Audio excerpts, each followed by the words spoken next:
Désolée pour le retard. Bonjour tout le monde. Bonjour. Salut Juliette. Merci, merci à tous de votre présence. Moins nombreuse que d'habitude pour les jeudis. Salut Franck, pour les jeudis du RNSPF. Je suis un peu surpris parce que je m'attendais sur cette thématique développement de l'apprentissage à avoir plus de monde. Là, on a c'est assez surprenant. La semaine prochaine, on a un atelier sur Geniali, qui est un outil. On a 50 inscrits. J'aurais parié plutôt l'inverse, mais bon, c'est comme ça. Il y a quand même plusieurs établissements qui sont présents. Il y a des vrais questionnements aujourd'hui dans les établissements autour du développement de l'apprentissage. Donc, on a organisé cet après-midi avec différents intervenants. Une première partie, je remercie Régis Parot, qui est responsable de formation chez Formapi, de sa présence, qui va poser le cadre. Régis, il pose le cadre. Voilà. Et ensuite, on aura sous forme de table ronde qu'on va peut-être élargir. Du coup, ça va être vraiment une discussion, là, vu le petit groupe qu'on est, avec Emmanuel de Wattignies, il y a Thierry de Vallon et Juliette de Montpellier.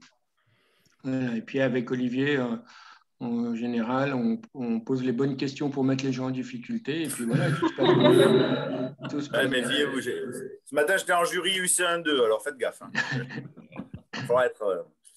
Tu as parlé de filière énergétique, du coup. Il faut être bienveillant. C'est la bienveillance. Voilà.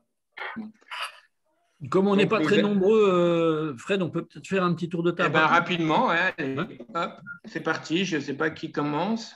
Les dames. Les dames allez, les dames d'abord. OK. Sophie Bordas, directrice adjointe du CREPS Île-de-France. Oh, quel melon elle a, mais c'est pas vrai. Elle pose le cadre déjà. Voilà. Et avant, j'étais RDD, pardon, avant, j'étais responsable département formation au sein du CREPS Île-de-France. Et on a fait le choix de créer le CFA, donc à la rentrée, là. Depuis le 1er septembre, on était depuis le novembre 2019. Nous sommes CFA et nous avons lancé vraiment les formations depuis septembre 2020 au sein du CREPS. Voilà. Et moi, Madame la directrice adjointe, mais est-ce que vous pourriez spécifier si c'est un CFA public ou privé? Un CFA, il est porté par le CREPS. Ah ben donc il est public, on est d'accord. Ouais. Merci beaucoup. C'est vraiment le CREPS. On n'est plus avec une association comme avant, quoi, voilà. Pas de souci. Mais c'est important parce que dans la construction d'un CFA, il y a quand même deux possibilités. OK. Voilà. Et j'ai beaucoup les débats sont lancés. Ouais, c'est ça, ouais. Emmanuel. Oui, Emmanuel Belpère, responsable du département formation et du CFA MSA, métier du sport et de l'animation, dans les Hauts-de-France, donc à Wattignies. Pareil. Et avant, non, je vous dis pas ce que j'ai fait avant. Cela ne nous regarde pas. C'est aussi un CFA public chez toi? C'est aussi un CFA public, voilà. Et moi, je suis au CREPS, je fais partie du CREPS et je suis à mon poste depuis le 1er septembre 2020. Tiffaine. Alors moi, je suis Tiffaine Ventre. Je viens de rejoindre le pôle numérique du CREPS de Montpellier. Voilà, on appuie avec Olivier et je suis arrivée lundi, donc c'est tout nouveau. T'as pas de chance, quoi, finalement. Juliette. Bonjour, moi je suis au CREPS de Montpellier, effectivement, et je suis responsable de l'UFA CREPS. Et donc, on travaille avec le CFA qui est privé, Occitanie. Voilà. Norma. Bonjour, moi je suis gestionnaire au bureau de Limoges. C'est une antenne du CREPS de Poitiers. Donc, je ne gère pas directement l'apprentissage et le CFA, mais je collabore avec elle. Et je pensais qu'il y avait Lucille Richard. Mais elle est inscrite et elle n'est pas là. Elle est effectivement inscrite. Je lui ai envoyé un mail. Je lui ai envoyé un mail pour savoir si elle venait. Donc voilà, enchantée. Super. Le CREPS de Poitiers, c'est un CFA public, privé? CFA public. Très bien. Franck. Oui, salut Franck, responsable des formations à Nantes au CREPS et puis UFA du CFA sport et animation. Voilà, public, privé, je crois. Privé. Loïc. Loïc Gourdon, directeur adjoint Centre Val-de-Loire, également responsable de pôle formation et le CREPS UFA d'un CFA associatif privé donc au niveau de la région Centre-Val de Loire. Très bien. Olivier, vas-y, va, même si tout le monde te connaît. Donc, Olivier Le Rouge, nouvellement, depuis septembre, prof au CREPS de Montpellier, anciennement à l'ENV. Et donc, à Montpellier, je m'occupe donc avec Tiffaine maintenant de mettre en place un pôle numérique, donc outiller, accompagner tous les projets qui vont faire appel qui ont une dimension numérique dans leur moyen d'intervention. Voilà. La digitalisation des moyens d'intervention. Voilà. Je ne sais plus comment j'ai dit à Juliette il y a 2 jours, elle a dit « Ouais, c'était bien dit. » Voilà. Donc, et je bosse avec le RNSPF, avec Fred. D'accord, ça, on sait que vous êtes des sacrés animateurs tous les deux. On s'adore. Mon Fredo. Ouais. Thierry Marcilly, directeur adjoint du CREPS Rhône-Alpes, dans une autre vie, RDD à La Réunion et installateur ou créateur ou je ne sais pas, organisateur du CFA de La Réunion qui est maintenant avec 5 personnes à temps plein. Voilà. Qui était un CFA privé avec le soutien des collègues de Bourgogne. Il y a Juliette, non, qui ne s'est pas présentée. Si, Juliette, elle s'est présentée, mais ça serait bien que tu suives un peu Olivier. Oui, il y avait... Pardon, Régis, qu'on va faire, moi, je me présenter rapidement, même si je pense que tout le monde me connaît. Et après, je te donne la parole pour que tu lances ton intervention. Donc, moi, Frédéric Imbert, je suis responsable du département formation du CREPS Bourgogne-Franche-Comté et responsable du réseau numérique du service public de formation. Et donc, je travaille avec Adoration, avec Olivier. Exactement. Voilà.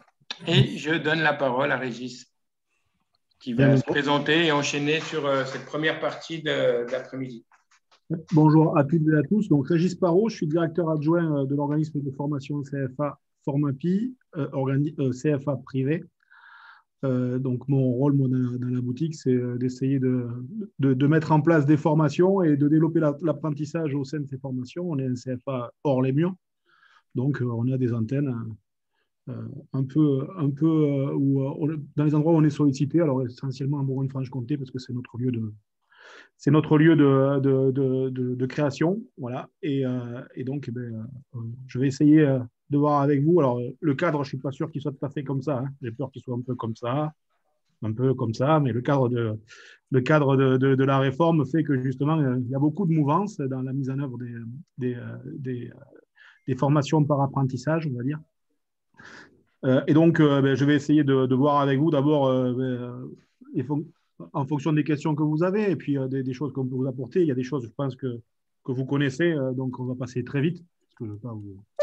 Voilà. Et puis d'autres où on peut peut-être faire des focus, notamment sur les mises en œuvre, notamment sur les relations, comment on accompagne nos employeurs dans la démarche employeur et la création et la démarche de mise en place d'un contrat d'apprentissage, parce que la réforme a impacté fortement ces relations qui est entre les 3 parties, que sont l'employeur, l'employé et l'organisme de formation. Voilà. Si ça vous va, comme lancement. Très bien. Je vais essayer de partager un document avec vous. Alors, c'est juste la base de document, juste la base pour suivre. Et puis derrière, j'ai d'autres documents qui sont en lien. Je ne suis pas sûr que ça s'affiche avec les possibilités sur Zoom. Vous n'hésitez pas de me dire si quand je bascule, si vous ne voyez pas le document pour que je fasse une petite manip, que ça arrive, que ça n'arrive pas. Hein. Et quand tu partages, il faut que tu partages tout l'écran. Comme ça, dès que tu changes de fenêtre ou quoi, ça marche. Je vais essayer de faire comme ça. À vos ordres, monsieur Olivier Le Rouge. Pas de souci. Merci de l'info. Non, mais c'est très gentil, merci, parce que pas de souci. Je fais ce qu'on me dit. Je ne suis pas un spécialiste de la jolie phrase que vous avez dit tout à l'heure, donc. Non plus, attention. Il y en a qui en parlent, il y en a qui le font. Moi. Donc, j'avais déjà partagé l'écran principal. Voilà. Tac. Si vous avez bien le PowerPoint qui est court, mais qui a des liens après ailleurs. Donc,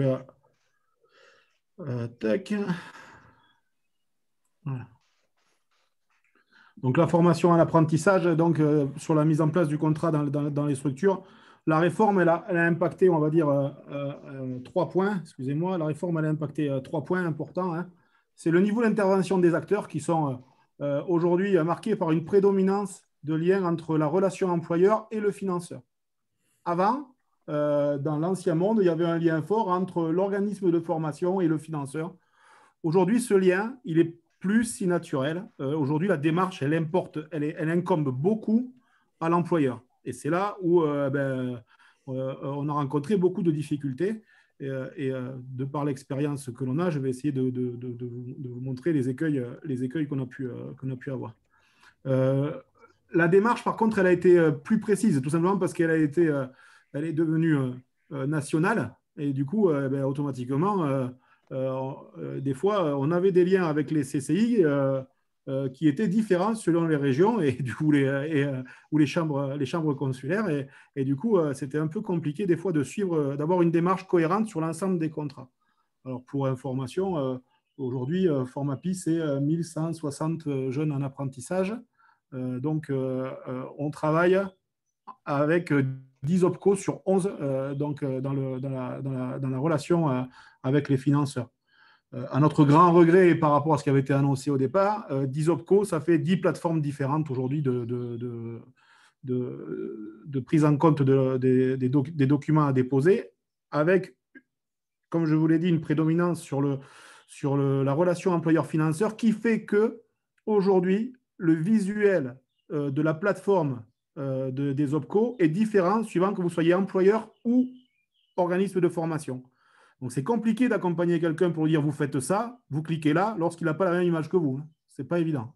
Donc, ça a été l'un des premiers points et c'est un des points d'écueil importants. Mais en tout cas, la démarche s'est précisée parce qu'elle a été nationale et qu'on nous a dit maintenant, ça va fonctionner comme ça, comme ça, comme ça. Donc, ça a été plus clair. La donnée centrale de cette organisation, elle repose sur les bases de calcul. Alors, c'est pourquoi j'ai souligné ce point-là, parce que la base de calcul, c'est-à-dire le niveau de prise en charge et la durée de contrat, c'est aussi bien la base pour le coût de la formation ou le coût du contrat que pour les aides qui sont allouées aux employeurs. C'est assez bizarre de nous dire qu'il ne faut plus réfléchir en heures de formation ou en temps de formation, mais par contre, on va prendre la base de 12 mois. Voilà. Donc, voilà, le niveau de prise en charge, il est calculé sur 12 mois. Les aides à l'employeur, elles sont calculées sur 12 mois. Donc, voilà, c'est quand même une donnée qu'il faut avoir en tête parce que, notamment vous, alors ce n'est pas vous que je vais peut-être l'apprendre ça, mais en tant que CFA, automatiquement, vous êtes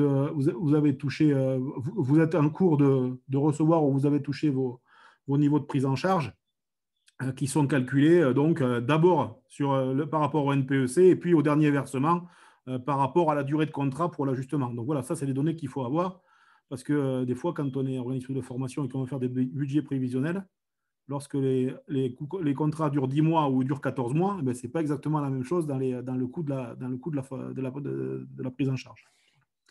Donc évidemment, la base de calcul, elle est devenue primordiale pour tous les organismes de formation et puis aussi pour les employeurs parce que, on va le voir, les aides elles sont conséquentes, vous le savez, pour l'employeur, mais elles sont calculées sur 12 mois.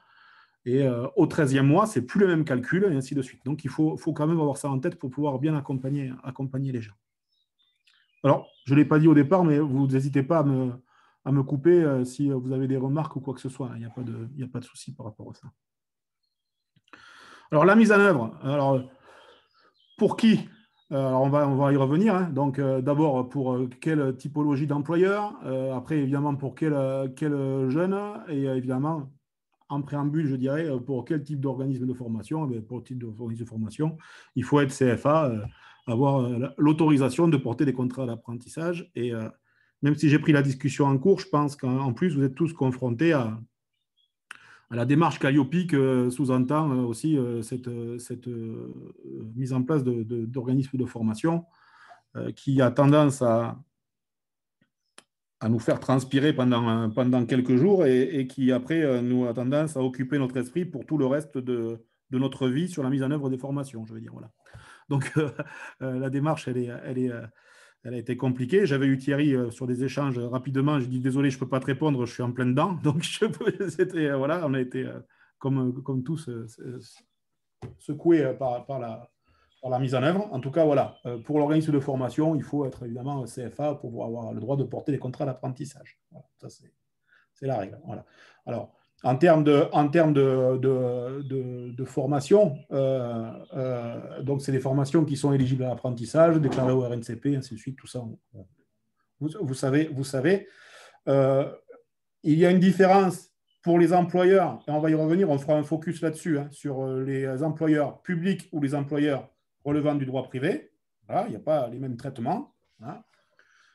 Et puis, il y a, excusez-moi, des règles qui sont sorties sur le pour qui terme d'apprenti.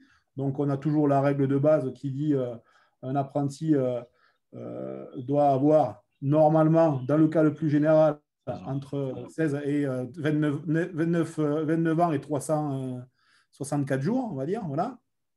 Mais il y a des nouvelles règles qui sont sorties là, où l'apprentissage peut aller jusqu'à 34 ans, dans des conditions particulières. Par exemple, lorsqu'un contrat qui courait depuis avant les 30 ans, mais la formation continuait, et ce contrat a été rompu du fait de l'employeur, eh bien, on peut reprendre une année de contrat en plus, ainsi de suite. Voilà. Il y a des choses qui sont arrivées. J'ai un document, je crois que Fred est déjà en possession de ce document parce que ma collègue lui avait fait passer, mais je le redonnerai pour que vous ayez tous les cas particuliers, on va dire, qui peuvent être consultés. Et puis après, il y a évidemment des situations aussi où on peut aller après 30 ans pour les personnes en situation de handicap, pour les personnes qui souhaitent créer une entreprise. En fait, tout cela, il y a des cas particuliers qui permettent la mise en œuvre après 30 ans. Voilà. Régis ? Oui. Sur les CQP, est-ce qu'il y a une perspective de financement de ces diplômes-là ? Alors, les CQP, aujourd'hui, la majeure partie des CQP ne sont pas éligibles à l'apprentissage. Ouais. En termes de… Voilà, c'est aujourd'hui la situation. Ce que je peux remarquer dans la pratique chez certains collègues, c'est d'inclure le CQP dans la formation qui, elle, porte l'apprentissage. C'est comme ça qu'ils arrivent à faire passer les CQP. Mais aujourd'hui, ils ne sont pas éligibles pour la plupart.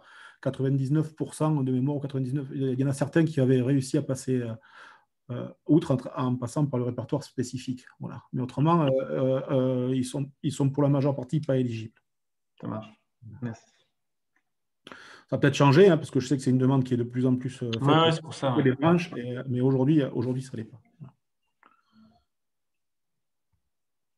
Alors, comment ça fonctionne? Alors, est-ce que là, vous voyez quelque chose ou pas? Ça a changé pour vous l'affichage ou pas du tout? Thierry, tu n'as pas ton micro, s'il te plaît. Il y a juste comment. Vous avez que comment, vous? Avec une valise à outils. Est-ce que là, vous avez un document Word qui s'est affiché ou pas? Non. Ne bougez pas, je vais le refaire, je vais le changer. Je n'ai pas dû écouter la manip comme il faut, je suis désolé, je m'en excuse. Pas grave. Là, sur la démarche, vous avez quelque chose? Yes. On fera un jeudi du RNFPF sur Zoom, Régis, et tu seras bienvenu. Ah ben, je suis volontiers sur l'utilisation, Fred, avec grand plaisir. Eh bien, écoute, c'est vrai qu'on n'a jamais pensé, mais pourquoi pas? On note. Volontiers. Donc là, je vais passer sur les points qui sont évidents. Hein. La complétion du contrat d'apprentissage par l'employeur et le jeune avec les signatures obligatoires sur le contrat. Voilà. L'envoi du contrat chez Informapi, et nous, le plus long, il est sur le 3, la vérification. La plupart du temps, il y a toujours des informations qui manquent. Il y a des informations que des fois les employeurs ne soupçonnent pas devoir donner. Vous savez, chercher dans une petite structure, savoir s'il y a une prévoyance ou des assurances comme ça, des fois, c'est un peu compliqué. Il faut les accompagner dans ce domaine-là. Derrière, ça déclenche chez nous, en tout cas, on leur envoie la convention qui est en lien maintenant avec le contrat d'apprentissage, qui doit stipuler cette convention, notamment s'il y a un reste à charge ou pas pour l'employeur sur le coût de la formation. Ça peut arriver qu'il y en ait, nous on ne fait pas, mais il y a des diplômes, notamment dans les écoles de commerce, où les diplômes sont très, très élevés, les coûts sont très élevés, il peut y avoir des restes à charge sur l'employeur et il faut que ce soit marqué dans cette convention-là. On envoie aussi ce qu'on appelle le programme et méthode et le calendrier de la formation parce que ce sont des documents nécessaires pour que l'employeur puisse faire sa partie. Et faire sa partie, ça veut dire quoi? Ça veut faire sa demande de prise en charge sur l'OPCO. Et pour faire la demande de prise en charge sur l'OPCO, il faut avoir créé sur la plateforme de l'OPCO son espace employeur. Voilà. Il faut avoir créé son espace employeur. Autrement, on ne peut pas déposer les documents. Alors, c'est une création. En fait, ça permet à l'employeur, aux OPCO, de vérifier que vous êtes bien chez eux et qu'ils ne payent pas pour un autre OPCO. Et puis après, ils vous identifient comme employeur et vous pouvez déposer les documents. Donc, il faut donc créer le compte suivant les OPCO, alors pas trop sur le champ du sport et de l'animation, sur l'animation. Suivant les OPCO, il faut des fois faire une demande écrite pour avoir droit à l'accès à la plateforme. Encore des fois pris par cela. Voilà. Il faut aussi créer, parce que alors l'employeur a créé son compte OPCO, il a déposé les documents. Et en général, là, l'employeur, il attend. Il attend que les aides, elles arrivent. Et là, les aides, elles n'arrivent jamais. Pourquoi? Parce que ce n'est pas spécifié par l'OPCO, mais il faut créer son compte SILAE par rapport à l'ASP qui gère vraiment les finances. Et il faut créer son compte SILAE. Créer son compte, c'est la même chose que créer son compte OPCO. C'est pour pouvoir, pour ceux qui sont la première fois employeur, c'est toucher les aides qui sont liées à l'apprentissage. Pour ceux qui sont déjà employeurs, c'est de bien vérifier les informations. On a eu plein d'employeurs avec des anciens RIB où ils n'avaient pas changé leur banque, ainsi de suite. Ouais, c'est un peu le bazar. Donc voilà, il faut qu'ils vérifient bien que les coordonnées soient les bonnes. Et cette déclaration sociale nominative va être réalisée après tous les mois pour dire que l'apprenti, il est bien toujours salarié de la structure pour avoir droit aux aides. Une fois que c'est fait, ça, il y a l'accord de prise en charge par l'OPCO. Voilà. Et cet accord-là de prise en charge, il est signalé à l'employeur, évidemment, et il est signalé par l'OPCO à l'organisme de formation. Mais tous les points aujourd'hui qui sont les points cités 4, 5, 6, 3, 4, 5, pardon, sont des points qui, normalement, échappent complètement à l'organisme de formation. Alors qu'avant, c'est nous qui faisions cette démarche-là pour les employeurs. Ça a été un vrai bouleversement et une vraie difficulté pour eux, parce qu'il a fallu apprendre un peu à faire les choses. Et ça a été vraiment, vraiment compliqué pour nos employeurs. Est-ce que c'est clair pour l'instant pour vous, tout ce que je viens de vous dire? Très bien, Gis. Oui, juste pour ma part, l'ayant un peu vécu, c'était le côté, ça c'est plutôt privé, parce que sur le public, c'est encore plus difficile à mon sens avec le CNFPT. Alors, je vais y revenir sur la relation avec le CNFPT. Elle est plus contraignante, on va dire. Voilà. Vraiment, la démarche n'est pas simple. Et je vous dis, ce que je vous ai dit, nous, on a eu... l'AFDAS, ce n'était pas un OPCO qui gérait le sport et qui gérait beaucoup de contrats d'apprentissage. Quand ils ont vu débarquer les établissements comme le nôtre, ils n'étaient pas du tout équipés en termes de personnel pour gérer le nombre de contrats, tout simplement. Et du coup, ils ont eu beaucoup de mal à gérer les choses. Ils ont aussi découvert aussi les choses à leur vitesse. Et si vous voulez, cette grosse boule de contrat qui est arrivée chez eux, et bien derrière, la grosse boule est arrivée chez SILAE pour les aides. Et donc, ça a pris des retards monstrueux. Ce qui est plutôt rassurant, c'est que, par contre, une fois que c'est enclenché, les gens sont réglés, que ce soit les organismes de formation ou les employeurs, ils touchent leurs aides. Voilà. Ça, c'est quand même plutôt rassurant. Il n'y a pas de logique. Moi, je suis aussi employeur sur une structure sportive. j'ai 2 personnes en contrat d'apprentissage sur la même formation. Mais sur les 2, j'en ai eu une prise en charge immédiate et pour l'autre, je l'ai eu au mois d'avril. Donc, il y avait des écarts de 8 mois ou de 6 mois incompréhensibles. Voilà. Il n'y a pas de logique par rapport au traitement. Ils essaient d'absorber, ils ont essayé d'absorber cette logique-là. Ouais. Et là, pour revenir à votre question sur le CNFPT, oui, c'est particulier, mais je peux vous promettre qu'au CAPIAT, pour l'activité équestre, c'est particulier. Je peux vous promettre que ACTO pour les organismes de formation, c'est particulier. Chacun a sa particularité. La différence avec le CNFPT, c'est le niveau de prise en charge. Là, ça a été qui fait qu'il y a un reste à charge sur quasiment toutes les formations, quoi, hein, grosso modo. Voilà. Alors, justement, le focus que je souhaitais faire par rapport à ça, c'est les aides sur le privé et le public. Alors, sur le privé, vous allez avoir le même souci que tout à l'heure, je pense, sur l'affichage, hein, si je ne m'abuse. Non, c'est bon. C'est bon cette fois-ci? Non, au top, là. Très bien. Bah, écoutez, il y a des choses que la machine domine mieux que moi. Donc, l'aide unique. Alors, c'est toujours pareil, parce que les raccourcis aujourd'hui, les raccourcis dans le métier, ils sont pas faciles. L'aide unique, oui, elle est pour l'employeur, elle est de 8 000 €. 8 000 €, rappelez-vous ce que je vous ai dit en introduction, pour 12 mois de contrat.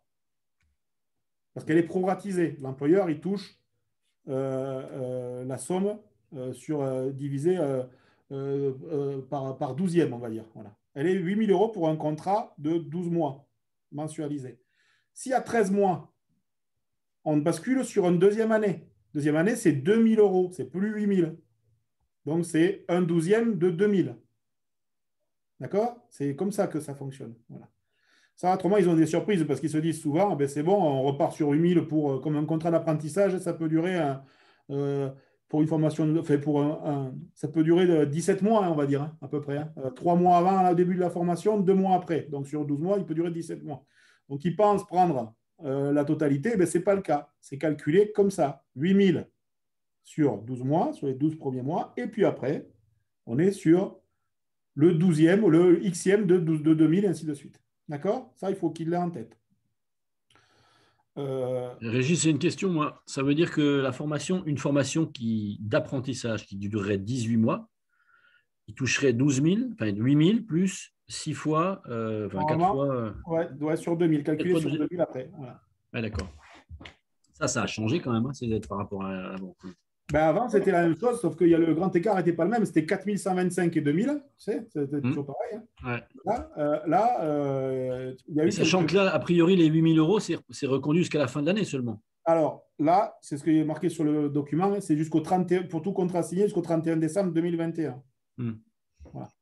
Donc oui, on va commencer à falloir, nous, acculturer nos employeurs que l'année prochaine, s'ils veulent reprendre je parle d'année calendaire, hein. Ils veulent reprendre un apprenti, c'est plus 8 000. On passe sur 4 125 normalement. Voilà. Juste en termes d'expérience, nous, l'AFDAS, on est un peu en bataille avec eux parce qu'on avait affiché nos prix sur le site internet, les tarifs des formations, qui étaient les formations votées au CA et qui étaient inférieures au coût contrat. Et en fait, ils nous ont dit, bah non, on ne prend pas le coût contrat que nous, on avait mis dans le conventionnement. Hein, mais, donc, on avait tout bien fait. Mais vous devez faire avec le coût affiché tarif sur votre site Internet. Donc, on a dû refaire voter, on l'a fait au mois de mars, les nouveaux... en fait, on a fait voter les coûts contrats, donc anticipez-le si vous voulez passer CFA, parce qu'en fait, l'AFDAS, ils sont allés voir nos coûts de formation sur notre site Internet. Donc, honnêtement, moi, j'ai trouvé ça pas tellement juste, parce qu'en plus, ils nous appliquent les 12 mois sur un coût qui est inférieur au coût contrat. Donc, c'est quand même... donc, on est en train un peu de se bagarrer avec eux parce qu'on trouve que c'est quand même... ils ont tout pris dans leur sens. Hein. Ils ont changé 2 ou 3 règles. Alors, il faut savoir, là, sur la logique de la loi, hein, il y a le cadre régalien et dedans, il est laissé une certaine liberté aux conseil d'administration des financeurs qui qui adaptent certaines situations. Hein, on a eu des surprises, nous aussi, sur deux ou trois choses, notamment sur l'aide au maître d'apprentissage. Voilà, c'était un peu compliqué. Ce que vous dites, c'est vrai, hein, notamment alors, dans la démarche Calliope, on nous demande d'afficher les coûts de formation sur le site, hein, tout simplement. Nous, on a eu le souci sur les conventions, parce qu'au départ, les contrats étaient signés sans les modèles de convention, puisqu'on les attendait et ils sont sortis en retard. Et on nous a dit, vous mettez juste le coût, le NPEC, avec une phrase en dessous adaptée en fonction de la durée de contrat. Voilà. Ils voulaient pas, voilà, donc on a fait partir toutes nos formations à 8 700 €, et puis à la fin, on est touché 8 700 € pour des formations qui duraient 13 ou 14 ou 15 mois. Et j'ai dit, mais ils nous ont dit, mais c'est le chiffre que vous avez marqué sur votre convention. Voilà, donc c'était, on a passé des moments un peu tendus, on va dire aussi, hein. Voilà, un peu difficiles. Alors nous, on est en train de faire des réponses juridiques, parce que c'est vrai qu'ils changent les règles, mais nous, on n'a pas eu d'informations. Donc à un moment, voilà, il faut quand même qu'on soit Alors, en bonne relation. Je vous rassure, il ne les donne pas, les informations. Les décisions du CA, non, il ne les donne pas. Il ne donne pas. Donc, il y a sur ce document le niveau de prise en charge. Alors, je rappelle que là, le tableau, c'est celui du SMIC. Donc, si jamais on est sur un salaire, un SMC plus élevé, c'est ce salaire, c'est ce SMC qui prévaut. D'accord ? Lié à la convention collective, notamment dans l'animation, il me semble qu'il est plus élevé que sur le champ de la CCNS. Voilà. Donc, voilà, il faut que les employeurs l'aient en tête, parce que des fois, il faut donner la bonne information et pas oublier de leur demander de quelle convention collective ils relèvent. Voilà. D'accord ? C'est important pour leur donner les bonnes informations. Puis en dessous, on a fait une petite simulation. Alors, vous avez aussi le premier avantage pour l'employeur, parce qu'ils ont tendance à l'oublier, hein, c'est l'exonération de charges sur un contrat d'apprentissage pour l'employeur privé. Hein. Exonération de charges, ça veut dire que jusqu'à 1,6 du SMIC, l'employeur il ne paye pas de charges salariales. Parce qu'à 0,79 du SMIC, les charges patronales, elles s'appliquent après. Il ne faut pas l'oublier de leur dire non plus. Hein, c'est des choses qu'ils doivent savoir. Mais en tout cas, c'est un contrat où la charge... Alors avant, on disait brut égale net pour essayer de simplifier le discours auprès des personnes, mais bon, il y a toujours un reste à charge lié notamment au cadre des accidents du travail et ainsi de suite, qui fait qu'il y a une prise en compte d'une charge dans ce cadre-là. Je poursuis tant que vous ne me coupez pas. Ouais, je voudrais bien que tu reviennes sur la notion de maître d'apprentissage, formation obligatoire. J'ai oublié de parler de ça. Alors, formation obligatoire. Depuis le 1er janvier 2021, si les employeurs qui correspondent aux définitions d'un employeur tel qu'il peut avoir droit en tant que maître d'apprentissage à une aide, il faut qu'il ait suivi une formation de maître d'apprentissage. Voilà. Autrement, de l'aide. Bon, pour bénéficier de l'aide, la formation n'est pas obligatoire. Il peut être maître d'apprentissage sans avoir suivi de formation. Tout à fait, c'est pour bénéficier de l'aide. D'accord ? Et cette règle de maître d'apprentissage, cette formation, est-ce que cette formation est toujours validée par la préfecture ? La formation, elle est validée par l'OPCO. Non, j'entends bien, mais est-ce que l'organisme de formation qui veut mettre en place une formation de maître d'apprentissage, dans la loi du septembre, c'était marqué que c'était les préfectures qui devaient habiliter les organismes. Ah ben, nous, on a fait la demande à l'OPCO, Thierry, et ça a été habilité. C'est les OPCO maintenant, Thierry. Il y a même un appel d'offres à VDAS là-dessus. D'accord. Voilà. Okay. Donc là aussi, en Ardèche, ils ont leurs règles, hein, Sophie, tu sais, ça marche pas comme à nous, Paris. On ne forme pas de maître d'apprentissage, on s'en fout. Il y a une préfecture en Ardèche. C'est nouveau, vous avez changé, vous devenez bien, c'est bien, hein, Thierry, vous progressez. Non, mais oui, dans ce cadre-là, alors les définitions de la formation, parce qu'il y a des choses qui tombent comme ça et qu'on. Voilà, nous, des formations, et là, je parle sous le contrôle de Fred et de Thierry, des formations maîtres d'apprentissage, on en a fait plus qu'à notre tour, et tuteurs et maîtres d'apprentissage voilà. Et donc, j'ai des gens, moi, qui ont été formés plein et qui me demandent, mais Moi, on m'avait dit que ma formation, avec un recyclage, elle pouvait continuer à durer. Et là, quand on pose la question à l'OPCO, ils nous disent oh, ben, ça, j'en sais rien. Combien elle est valable, on ne sait pas. Ils ne savent rien là-dessus. Ils obligent une formation, mais les contextes de la formation en elle-même, ils ne les donnent pas. Voilà. La formation, elle est prise. Alors là, c'est pareil, hein, c'était 40 heures maximum, 15 € de l'heure, revu par l'AFDAS, maximum 21 heures. Hein. Voilà. Ouais. Ils ne paieront pas 40, ils ne paient pas 40 heures de formation. Eux, c'est 21 heures à 15 € de l'heure. Voilà, ils en chargent. On s'est battu avec eux un moment parce que, bon, là, c'était un vide un peu pour eux, voilà, sur le fait de dire que nous, sur les primo-employeurs, pour avoir un maître d'apprentissage qui est professionnel, il n'y en a pas. Donc, il faut savoir que le maître d'apprentissage peut être le président de la structure, le trésorier ou le secrétaire, du moment qu'il répond aux prérogatives du diplôme, bien évidemment. Et dans ce cadre-là, c'est tout simplement parce qu'ils ont une délégation de signature sur le contrat. Voilà. Donc, là, à ce moment-là, ils ont droit aux aides. Autrement, un maître d'apprentissage bénévole, évidemment, il n'a pas droit à l'aide. Ça paraît logique aussi un peu, puisque pour eux, ils ne financent pas, ils ne financent que l'activité professionnelle, les OPCO, pas l'activité bénévole. Voilà. Voilà. Alors, cette aide, pareil, elle est... normalement, son plafond, c'était 2720 €. Hein, voilà. Revue de moitié. 1200. 1360. Truc de mémoire. 1360 €. Payable pour 6 mois de formation. C'est-à-dire qu'aux 6 mois, on donne un papier, un certificat comme quoi le jeune est toujours en formation chez nous. Hein, c'est quelque chose qui l'employeur dépose sur son compte. Autrement, l'aide, il ne l'a pas. Voilà, c'est comme ça que ça fonctionne de manière très arbitraire, comme vous l'avez dit tout à l'heure. Juste en termes de pratique professionnelle, quoi, nous, on a pris rendez-vous, on les a vus 3 fois, hein, nos référents AFDAS de la région. Plus, on a rencontré aussi, parce que le directeur le connaissait, le directeur général de l'AFDAS. Et malgré qu'on avait tout calé, etc., on pensait être bien, hein, mais ils ont changé plein de règles du jeu là, au cours de route. Et voilà, donc prenez quand même rendez-vous avec eux. Il me semble que c'est important, quoi. Nous, c'est ce qu'on a fait, mais malgré tous leurs propos, là, on a beau leur dire, vous nous avez dit ça, ils reviennent dessus quand même, quoi.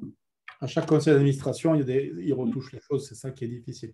Alors, il faut savoir que vous avez des référents de territoire, on va dire, et puis après, vous avez au-dessus des référents régionaux. Les référents de territoire, ils ont la main sur rien, ils ne sont pas trop... voilà. L'apprentissage est géré au niveau national sur une plateforme qu'ils ont créée pour cela. Nous aussi, on a rencontré notre Bénédicte Defieux, qu'on connaît bien, qui est quelqu'un de très bien sur le secteur. Je dois la voir tous les 15 jours au téléphone, moi, à peu près, hein, en termes d'organisation. Sa référente régionale aussi, et puis le directeur général aussi, nous avons eu l'occasion de le rencontrer 1 ou 2 fois déjà. Voilà. Mais comme vous le dites, les règles changent énormément à une vitesse assez importante. Voilà.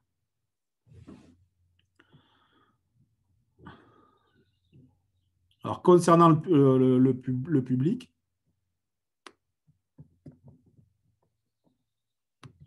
je ne sais pas si là, vous allez voir quelque chose. Je suis assez dubitatif de la chose, je vais dire. Non, là, on ne voit pas pour l'instant. Et là. Ouais, c'est bon, là. Voilà. Alors, je vous donne voilà. Alors, il faut d'abord savoir que il y a des là pour le public, on a des choses qui peuvent se chevaucher en fait, hein, des dispositifs qui peuvent se chevaucher suivant les régions. Voilà. Donc on a une règle générale, le CNFPT il va verser au CFA 50% du coût annuel de la formation. Ça c'est la règle spécifique. Voilà. Il peut accorder des aides exceptionnelles de 3 000 € à l'employeur. C'est tout nouveau. Ils ne le faisaient pas avant. Ils peuvent abonder à hauteur de 3 000 €. Voilà. il y a l'exonération de charges. Par contre, il n'y a pas les 8 000 € ou les aides dont on a parlé tout à l'heure dans le secteur privé. Ça, sur le CNFPT, ce n'est pas le cas. Il y a cette aide financière exceptionnelle de 3 000 € juste pour les contrats signés, pareil, hein, jusqu'au 31 décembre 2021. Là-dessus, on a des régions qui abondent pour aider l'employeur, qui peuvent prendre en charge une partie du coût de la formation restant. En Bourgogne, de mémoire, ils doivent prendre, suivant la taille de la structure, hein, entre 15 et 30% des 50% restants. Voilà. Donc, voilà un peu la particularité du CNFPT. L'organisme ne prend en charge que 50% du coût OPCO défini. Voilà. Il faut l'avoir en tête parce que des fois, c'est un peu surprenant. Donc, nous on accompagne les employeurs sur les aides financières exceptionnelles et évidemment sur les recherches auprès des conseils régionaux. Donc, si jamais vous avez l'occasion d'avoir un interlocuteur au niveau du conseil régional, demandez-lui s'il fonctionne dans ce cadre-là. Ça peut être intéressant pour l'aide sur les contrats. Régis, est-ce qu'il était prévu initialement dans la loi de septembre là, qu'il y ait une enveloppe qui soit conservée par les régions sur l'investissement en direction des CFA? Est-ce que c'est toujours d'actualité, ça, ou c'est passé à la trappe également? L'enveloppe, alors ils sont toujours responsables de l'investissement sur l'apprentissage. Je me rappelle que l'enveloppe était assez modique, 210 millions d'euros en 2015. Mais oui, ça n'a pas forcément évolué, mais voilà. Mais oui. Après, tu sais que nous, ici, du coup, pour le coup, sur la région Bourgogne-Franche-Comté, nous, Formapi, on fait rarement appel à ce genre de je sais, oui. C'est pas notre modèle, quoi, on va dire. Voilà. Okay. Voilà ce que je pouvais vous dire. Je ne sais pas si j'ai été assez clair ou si vous aviez des questions. En tout cas, n'hésitez pas. Je suis à votre disposition. C'était parfait, Régis. Merci, Régis. Je ne sais pas s'il y a des questions. Tu as été concis et précis. Peut-être Franck, il a allumé son micro. Tu as vu, je suis observateur. Ah ouais, non, c'était simplement pour le remercier. Pas de questions. Fred, je pense qu'il y a Olivier Fouquet qui vient de m'appeler. Je pense qu'il doit avoir terminé. Si tu peux lui envoyer le lien, parce je pense qu'il va se brancher sur la table ronde. Très bien. Olivier Fouquet, c'est le directeur de Formapi. Moi j'ai une question. Vas-y, Sophie. Parce que moi, c'est un peu décalé comme question. C'est une préoccupation qui est un peu permanente. Là, mais vas-y, je t'en prie. Alors, j'avais des questions par rapport au côté opérationnel. Tout à l'heure, vous avez montré que vous informiez sur les tarifs, les aides, le coût résiduel à l'employeur. C'est vrai que nous, on a mis en place ce type d'outil, mais on ne l'a pas diffusé parce que on ne voulait pas qu'après, ce soit… En plus, comme il y avait plein de changements avec l'AFDAS, tout n'est pas stabilisé, on avait peur en fait d'un retour. Donc, est-ce que vous diffusez ce type d'outil ou est-ce que vous le gardez, le conservez? Voilà, c'était juste pour voir en termes d'information auprès des employeurs. Alors, je vais vous dire que depuis Calliope et les remarques qu'on a pu avoir, on va les diffuser. Voilà, tout simplement, puisqu'on nous demande d'être clair sur là-dessus aussi. Voilà. On les diffuse et puis après, on fait des veilles pour alimenter lorsqu'il y a des changements. Ça nous prend un temps fou. Ça demande des personnes, de mobilisation de personnes importantes. Voilà. Mais aujourd'hui, la loi, tant qu'elle est dans ce cadre-là pas encore stabilisée, on est obligé de fonctionner comme ça et on le fait pour nos employeurs. C'est-à-dire qu'aujourd'hui, l'employeur, on le prend par la main. Vraiment, on le prend par la main, on l'accompagne jusqu'à voilà. Oui, nous, c'est ce qu'on a mis en place également. On a aussi les conventions de mise à disposition entre employeurs. On a fait toutes ces choses-là. Voilà. Néanmoins, on ne voudrait pas jouer un rôle qu'on n'a pas et qu'on n'a pas à jouer, mais on le fait tout en prenant des précautions. Moi, je vais devoir vous laisser. Par contre, je voudrais bien… alors, c'est un sujet que j'aimerais bien qu'on puisse partager, mais là, je vais devoir partir. Est-ce qu'on ne pourrait pas, au niveau de l'ensemble des CREPS, parce que plusieurs vont se lancer, je pense, en matière de CFA, avoir des outils communs, parce que je sais que c'est un gros boulot, hein, on l'a mené, et avoir justement, par exemple, pour avancer plus vite aussi, pour avoir des veilles collectives, avoir ce réseau qui puisse marcher sur l'apprentissage comme il peut marcher sur d'autres dispositifs. Parce que c'est vrai que c'est un plus lorsqu'on marche en réseau. Peut-être que c'est une Sophie, si je peux intervenir. C'est peut-être quelque chose. Là, on n'est pas beaucoup autour de la table parce que aussi peut-être ça fait peur de devoir se lancer encore sur un nouveau dispositif, je ne sais pas. Nous, on a dû embaucher quelqu'un, on a pris un… Je vais te répondre parce que ça a été effectivement… d'ailleurs, Loïc était avec moi. On était tous les deux à Paris dans le groupe apprentissage. Il avait été évoqué plusieurs scénarios, notamment la création d'un CFA national avec des UFA qui auraient été les établissements. Ça a été totalement abandonné assez rapidement. Ah, mais j'étais là, c'était à Châtenay, ça. Oui, c'était à Châtenay. Oui, j'étais là. Et ça a été abandonné parce que les chefs d'établissement voulaient conserver un peu leur précaré, et ce qu'on peut comprendre. Et surtout, ça se percutait avec les aides qui étaient différentes d'une région à une autre. Et ce n'était pas très facile de faire un CFA unique. Voilà. Mais en revanche, où je te rejoins… Au moins être sur une mutualisation, comme on peut faire sur… En revanche, là-dessus, je te rejoins. Si jamais les établissements se lancent dans les CFA et qu'ils ont des statuts qui sont à peu près communs, c'est-à-dire que soit tous publics, soit tous privés, mais au moins soit groupés comme ça, je pense qu'il y a une vraie plus-value à avoir des outils communs et partagés comme on l'a fait sur la démarche qualité avec les établissements. Enfin, si Loïc veut compléter, parce qu'on a été tous les deux, tu étais avec nous d'ailleurs, hein, avant que tu sois directrice.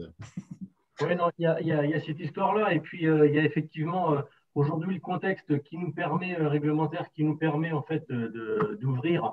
Et on connaît des fois les relations qui peuvent être pas forcément simples de fonctionnement sur nos territoires avec les CFA quand on est UFA en l'occurrence. Et donc, l'autonomie et l'offre de formation.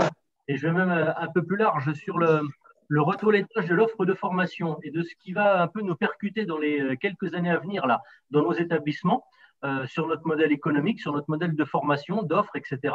Je pense qu'effectivement, c'est une porte grande ouverte qui nous est offerte aujourd'hui.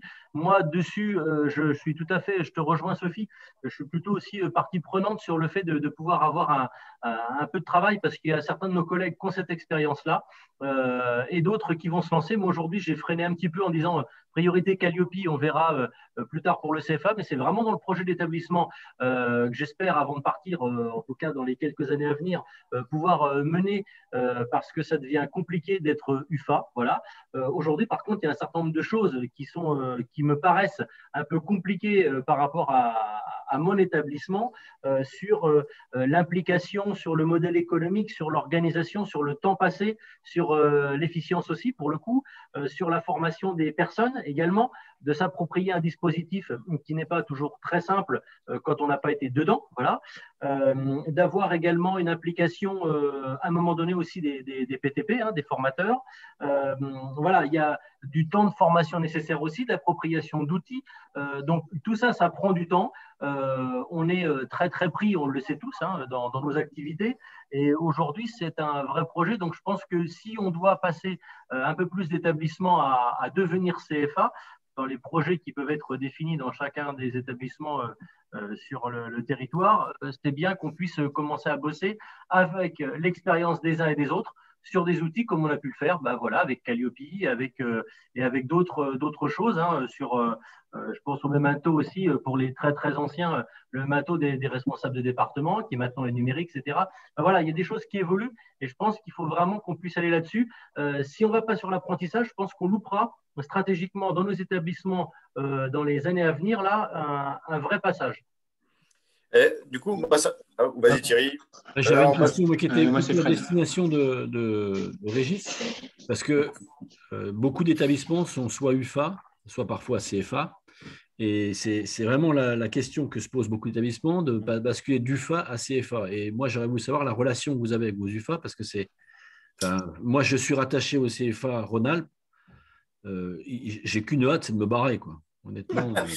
Alors, pour moi, quand même, justement, personnellement, moi, je suis complètement à la rue sur ces logiques de dispositifs là. Donc, je découvre la vie des CFA, je le découvre en tant qu'UFA au travers de Juliette et de ce qui se passe au Montpellier. Mais Loïc, tu viens de dire, ouais, c'est compliqué la relation en tant qu'UFA. C'est quoi le truc en fait là?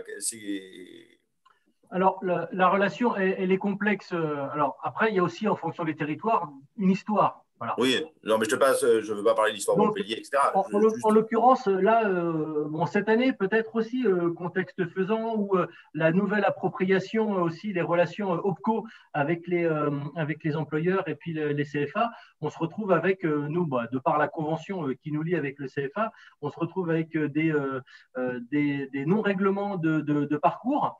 Parce que le CFA n'a pas forcément fait le job comme il faut auprès de l'AFDAS, par exemple, ou auprès du CNFPT. Donc, on se retrouve avec des factures qui restent en plan, avec un CFA qui est très concurrentiel, qui est sur la même offre que nous et qui ouvre aussi une formation pro.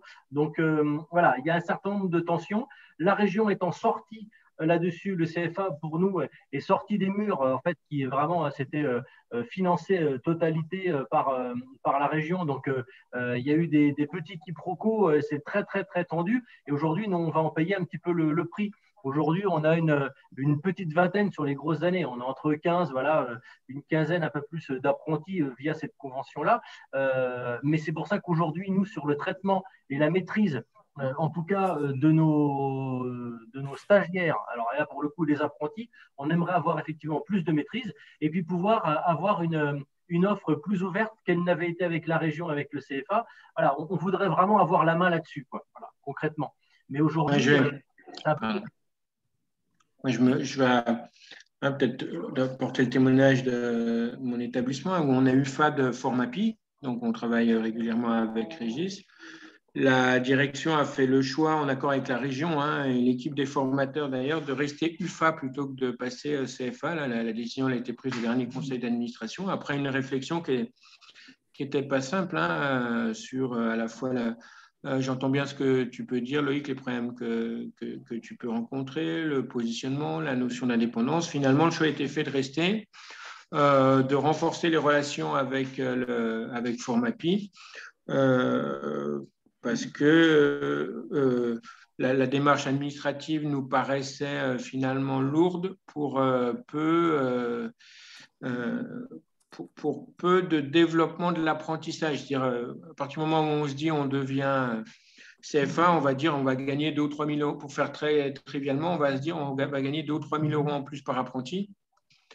Donc, ça peut être intéressant à un seuil critique. Moi, j'avais dit, si on n'a pas 100 apprentis, déjà, ce n'est même pas la peine de se poser la question. Voilà, autant bosser avec un CFA et puis être UFA et mettre de l'énergie. Et c'est pour ça, moi, je rebondis sur la question de Sophie qui est partie, mais je rebondis sur la question de dire ce groupe de travail, je l'imagine tout à fait être dans la même nature que celui qui est porté par Loïc et Thierry sur Calliope. On peut très bien fonctionner de la même manière. J'ai eu des échanges encore hier avec Angélica, qui succède à Albin Sirven, pour ceux qui connaissent, qui se dit comment la direction des sports elle peut accompagner ce type d'initiative. Donc, et est-ce qu'il y a d'autres initiatives? Donc, l'apprentissage peut en être bien sûr un. Et moi, j'ouvrirais plutôt la réflexion, j'irais au-delà de la structure administrative, j'intégrerais la stratégie de développement. Parce que moi, aujourd'hui, ce qui m'intéresse de la part de Formapi, par exemple, mais Régis le sait très bien, c'est comment ils peuvent nous accompagner pour renforcer l'apprentissage dans l'établissement. Ouais, je suis tout à fait d'accord, Fred. C'est bien dans ce sens-là aussi. Moi, la stratégie, elle n'est pas sur un modèle économique. Elle est surtout aussi sur l'opportunité au regard de l'offre de formation et des fédérations, entre autres, mais des clubs, etc., des employeurs qui aujourd'hui, il n'y a plus de contrats aidés. Donc, l'apprentissage a pris aussi une grosse envolée ces derniers temps. Et on se rend compte, pour les premiers qui sont passés, se rend compte de la plus-value. Dans tous les cas, je ne pense pas que ce soit simplement lié au territoire, mais c'est vraiment plus global et c'est davantage dans une stratégie effectivement d'offre de formation que je me situe. Je devais avoir ce matin Angélica, mais je l'aurai peut-être après là ce soir. Mais dans tous les cas, effectivement, c'est bien dans cette stratégie-là. Et à un moment donné, comme tu dis, la tutelle, on a eu notre dialogue de gestion, on était dans les derniers là, mais mardi matin, le rendez-vous stratégique, c'est la semaine prochaine. C'est des choses sur lesquelles je veux vraiment avancer. Et là, pour le coup, le bureau 3B doit forcément être avec nous tel que Albin l'était. Angélica, elle est partie prenante, il n'y a pas de souci, mais il faut qu'il y ait un sujet là-dessus dans ceux qui le souhaitent. Voilà. Alors, je vais essayer de répondre à la question de Thierry. Alors, je ne ferai pas moi, d'abord, moi, je peux parler très librement de la relation que nous avons avec le CREPS de Bourgogne-Franche-Comté, puisqu'elle est, elle est très bien, elle est très bien établie. Aujourd'hui, Fred, voilà. Nous, on a très bien clairement identifié deux types de partenariats. On a nos UFA, où là, où on porte les habilitations pour eux. Et là, donc, ce n'est pas le même lien qu'avec le CREPS qui a ses habilitations automatiquement. Moi, je ne me permettrai pas d'intervenir sur l'offre de formation du CREPS. Là-dessus, voilà, on ne fait pas ça. Néanmoins, on est sur un territoire à Dijon où on a deux UFA du CFA plus le CREPS. Donc, automatiquement, on discute sur l'offre de formation. Moi, je vais essayer de. Enfin, on fait nous du BPASC beaucoup, on a fait, et derrière, le CREPS ne le fait pas, et ainsi de suite. On fonctionne comme ça. On ne fait pas d'AF sur le secteur de Dijon parce qu'il y a le CREPS. Enfin, voilà, on essaye de toujours discuter parce qu'il n'y a que ça. Comme le pire, ce serait de faire de la concurrence comme ça, où c'est plutôt la mort des établissements que leur vie. Hein, voilà. Après, sur le choix de CFA ou UFA, comme vous l'avez dit, je crois que c'est des vrais choix stratégiques des établissements. Il y a des contraintes qui sont très, très fortes lorsqu'on est UFA, où on se ressent un peu prisonnier, des fois, de la contrainte du CFA. Il y a des contraintes qui sont très, très fortes quand on est CFA. Je vais vous donner un exemple tout simple, moi, qui m'est venu en tête. Quand il faut donner l'aide aux apprentis à hauteur de 500 €, vous êtes payé qu'au moment du deuxième versement, c'est-à-dire du mois d'avril. Là, vous êtes remboursé par le. Il faut avoir la. Nous, c'est pas. Nous, 500 € fois 1160, je vous laisse faire le compte. Hein. Il a fallu en trésorerie, il faut sortir 500 000 €. Quoi. Voilà, c'est que des choses comme ça aussi. Il n'y a pas que le contrat. Derrière, il faut penser à toute cette structuration-là. Et c'est vrai que. Mais par contre, le chiffre 200 retenu par Fred est sûrement une bonne base en termes de contrat. Derrière, sachez que par contre, aujourd'hui, les établissements, enfin, nous, on est passé je veux dire, sur le contrat d'apprentissage en lui-même de 2 équivalents temps plein à 6. Voilà. Voilà ce que ça représente en termes de travail. C'est juste, voilà, pour en avoir échangé un petit peu comme ça en discutant, puisqu'on fréquente aussi les mêmes personnes avec Fred, des fois, les difficultés de recrutement font que, voilà, c'est pas simple de trouver des gens qui veulent faire cette partie-là du travail, hein, parce qu'elle est pas rigolote tous les jours, quand même. Hein. Enfin, les employeurs mettent des shoots, les apprenants ne sont pas satisfaits. C'est des moments de tension, quoi. Hein. Donc voilà, il faut trouver le personnel. J'ai entendu dire que vous étiez en plein recrutement, et c'est un recrutement très particulier et il faut trouver les bonnes personnes, hein, voilà, par rapport à ça. C'est que 2 points. Après, l'aventure, elle n'est pas ni interdite, ni c'est pas le bagne. Hein. Attention, hein, c'est pas non plus. Voilà, c'est des choix stratégiques d'établissement, comme vous l'avez dit. Après, c'est une dynamique partenariale. Quand tout fonctionne bien, ça doit être juste parfait. Vous reposez l'un sur l'autre et vous apportez, vous complétez, quoi, en fait, tout simplement. Nous, en tout cas, c'est la notion qu'on a l'air que l'on défend, en tout cas. Voilà. En Pays de la Loire, c'est la même chose en Pays de la Loire. Enfin, c'est vrai qu'on a plus d'intérêt à être UFA parce qu'on travaille bien avec le CFA. Et du coup, on démultiplie quelque part nos réseaux et puis nos efforts. Donc, c'est plus intéressant d'être à deux que d'intégrer en tout cas cette fonction-là aujourd'hui. Voilà. C'est le choix qu'on a fait pour l'instant. Je peux témoigner aussi de ce qui se passe à Montpellier aujourd'hui, en tout cas. Vous m'entendez bien ou pas? Oui, oui. Okay.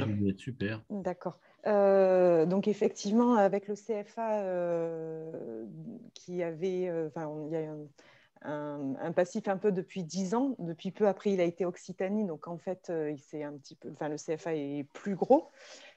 À ce jour, en tout cas, les relations qu'on a de travail avec le CFA, en plus, ils vont déménager, mais qui étaient au niveau du CREPS, il y a vraiment des échanges qui fait que on travaille bien ensemble, en tout cas jusqu'à maintenant. Et c'est vrai qu'au niveau du CREPS de Montpellier, il y avait une réelle volonté, comme disait Loïc tout à l'heure, de développer l'apprentissage et de ce travail conjoint entre le CFA et du coup l'UFA CREPS.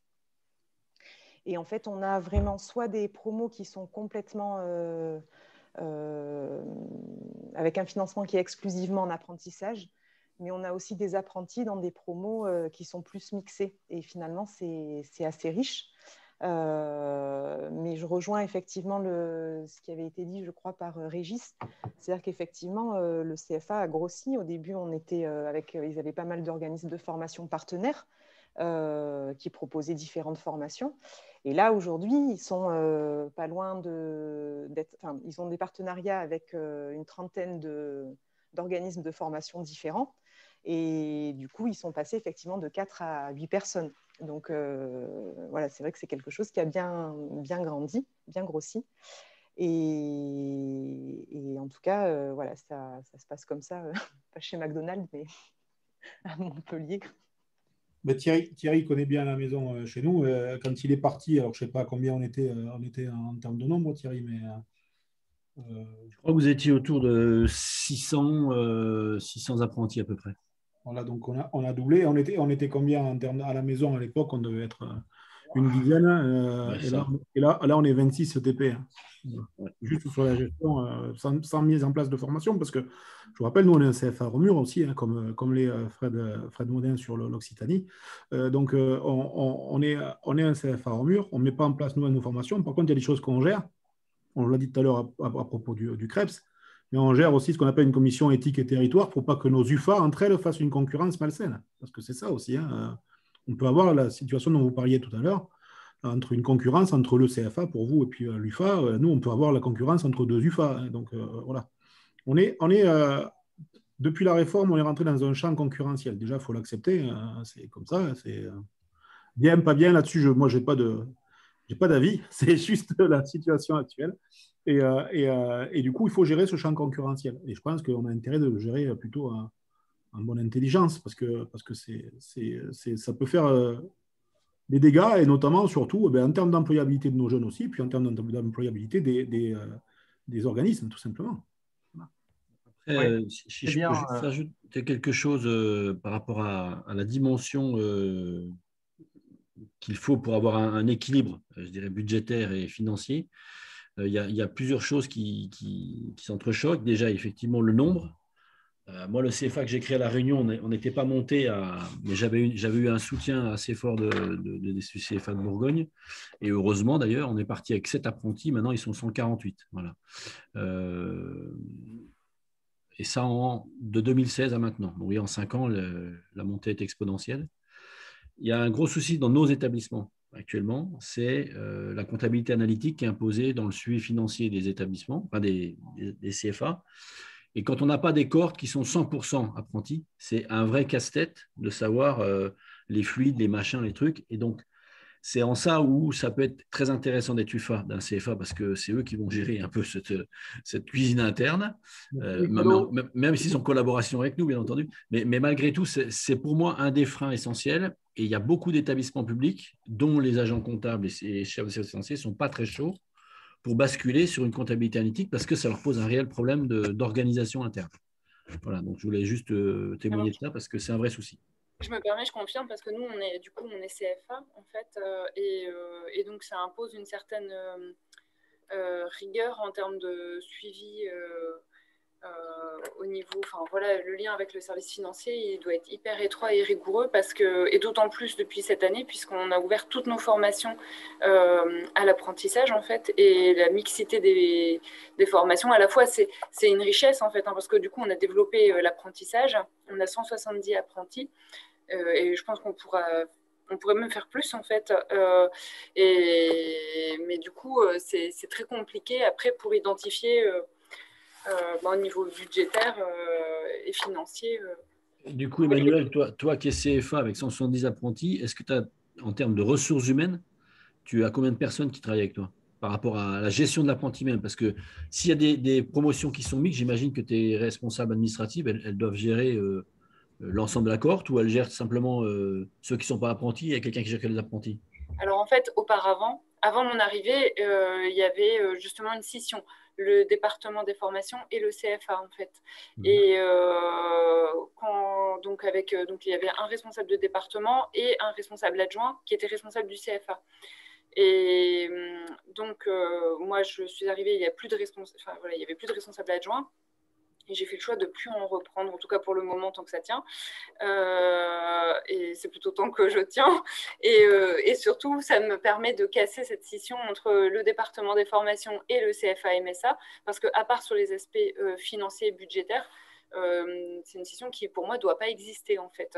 Et donc, avant, on avait 2 assistantes administratives en charge du CFA-MSA et le reste du monde se chargeait des formations traditionnelles, ce qui ne veut absolument rien dire, hein, formation traditionnelle pour le commun des mortels.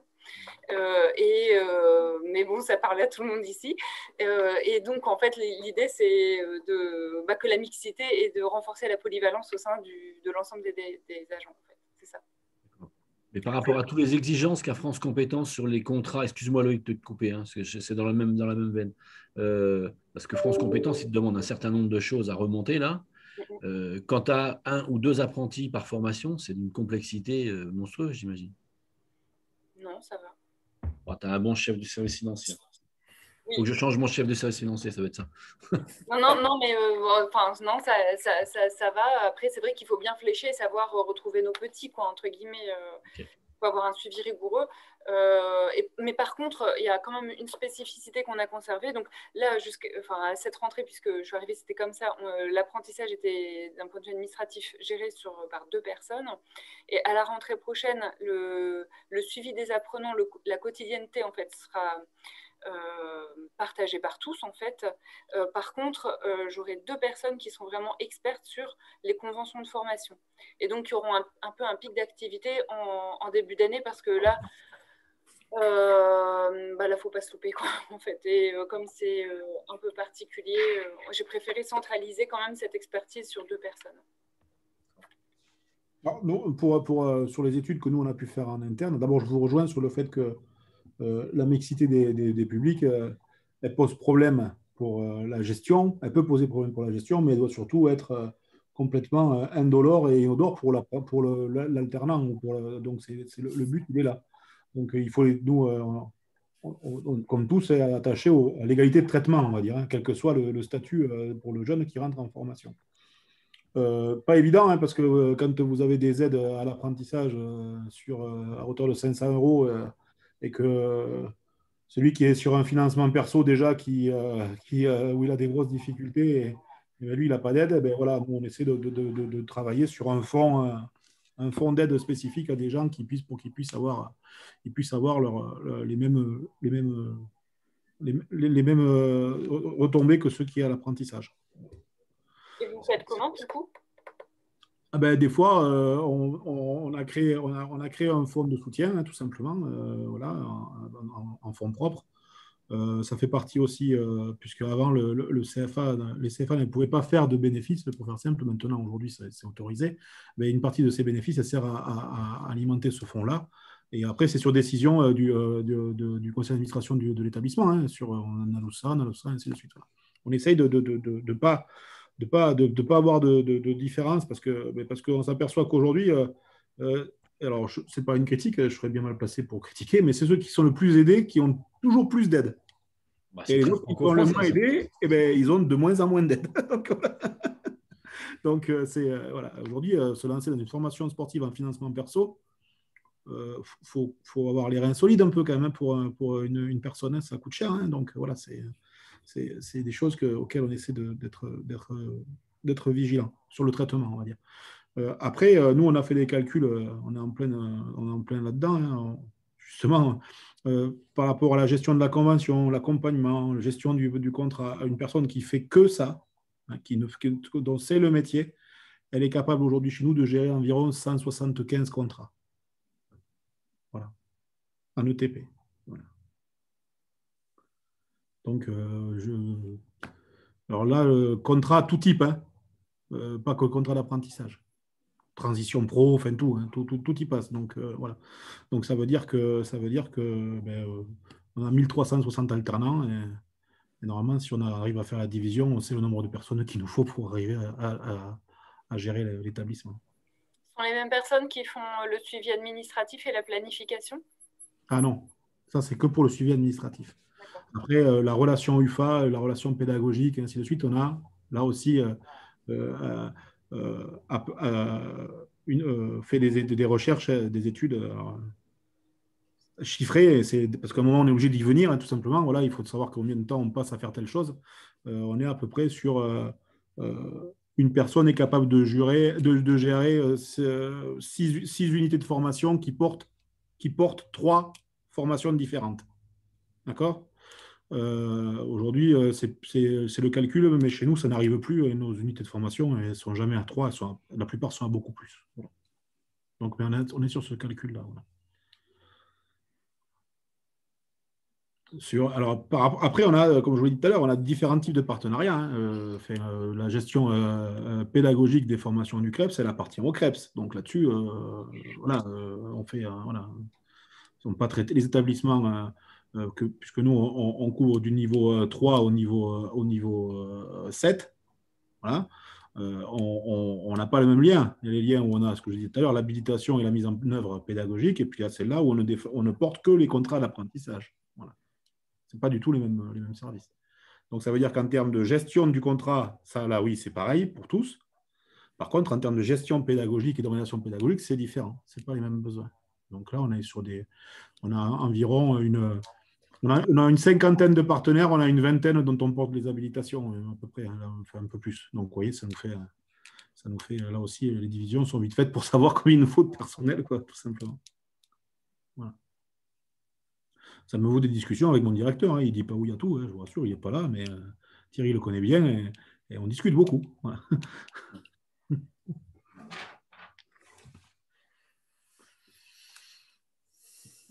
Bon. Je ne sais pas, est-ce qu'il y a des questions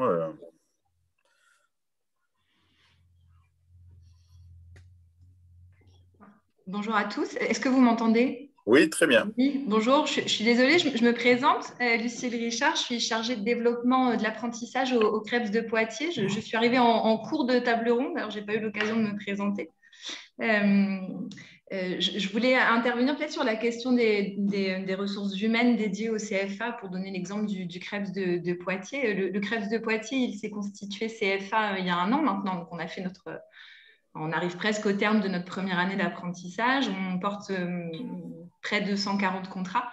Et donc, on a fait le choix que le CFA soit vraiment intégré au département de la formation professionnelle parce que ça ne nous semblait pas envisageable autrement. Hein, donc, il y a eu le recrutement de mon poste donc chargé de développement. Et puis là, il y a un secrétariat à temps plein qui me rejoint d'ici 1 mois maintenant.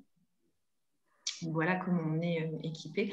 Alors après, on a un peu la spécificité, je ne sais pas si on est les seuls, mais c'est qu'on est UFA sur une formation, rattachée au CFA de la Fédé de tennis, et puis on a des UFA qui nous rejoignent maintenant. Voilà, donc tout ça rajoute un petit peu de complexité à notre organisation. Mais pour le moment, ça fonctionne plutôt pas mal. Et moi, je suis vraiment partante pour échanger sur, effectivement, la constitution d'un groupe de travail, pouvoir échanger sur la veille, parce qu'effectivement, il faut se tenir à jour et que ce n'est pas évident d'avoir toujours les informations. Et puis, sur les documents aussi à créer, parce qu'il y en a énormément. On parlait des conventions de mise à dispo, ou des conventions sur la gestion des frais annexes, pouvoir conventionner avec des établissements pour pouvoir les prendre en charge. Vraiment, il y a un travail effectivement qui est au-delà de la gestion des contrats. Il y a tout un travail connexe sur les aides à l'apprentissage, l'aide au permis, les frais de premier équipement. Tout ça, c'est une gestion qui est très intéressante, mais qui est très lourde.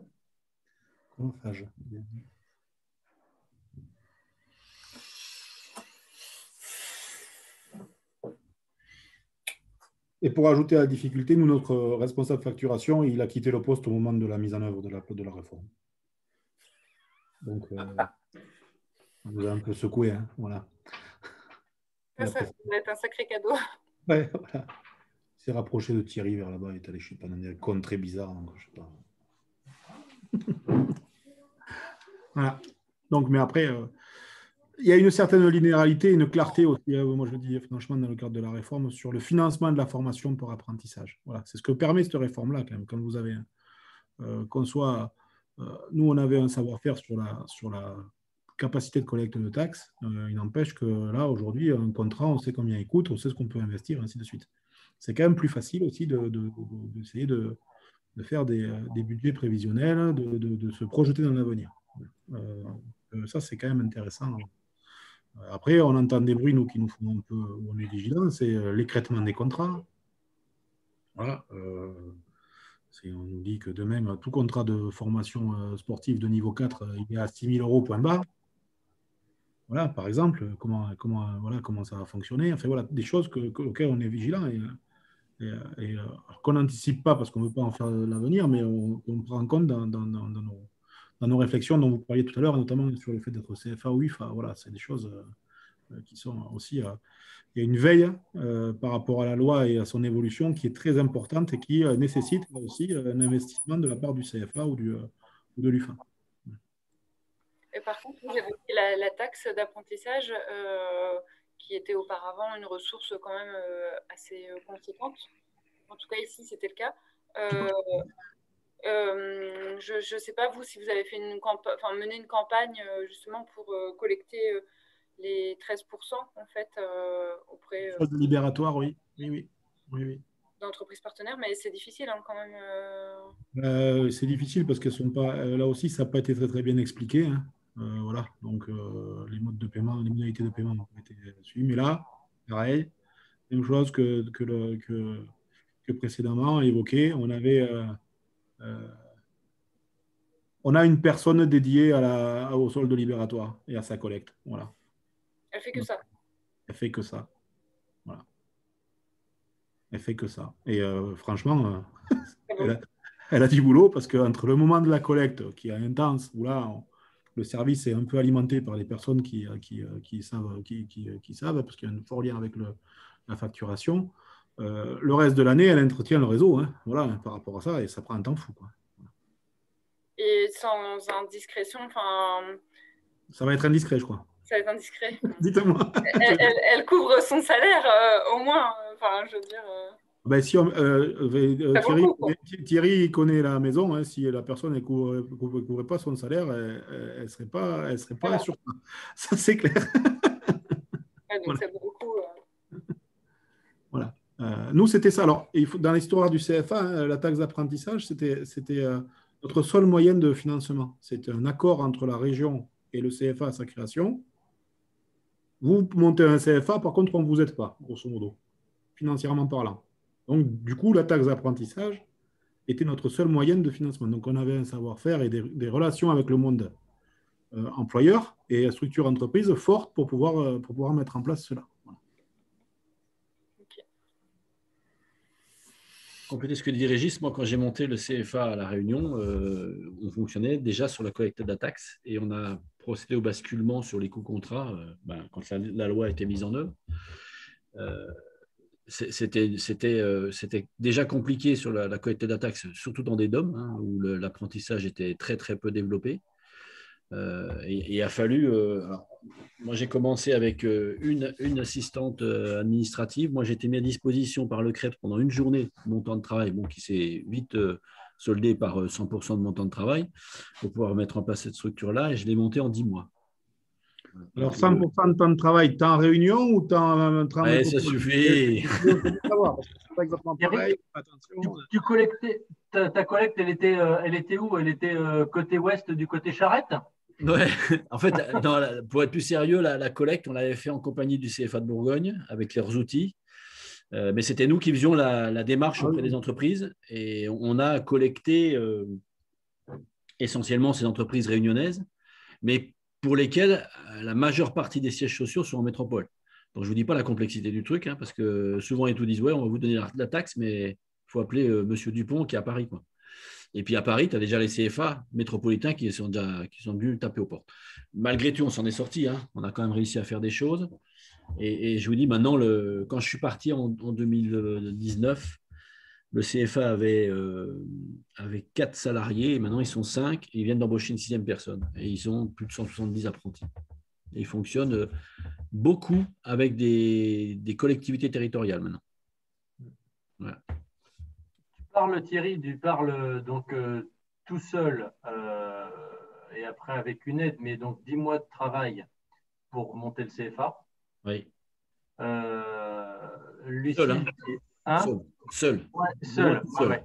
Parce que bien que nommé au CREPS, j'ai pris d'emblée, comme l'a dit Emmanuel tout à l'heure, un peu les collègues formateurs voyaient ça d'un très mauvais œil.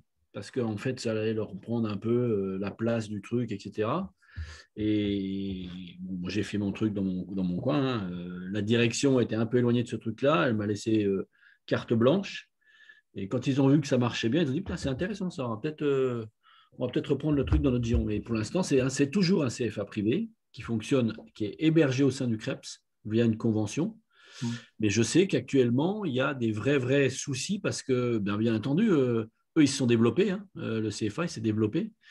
Et les collègues de La Réunion, alors je suis un peu acide quand je dis ça parce que j'ai un petit peu un grief contre mes anciens collègues de La Réunion, ils sont un peu contre le CFA du coup.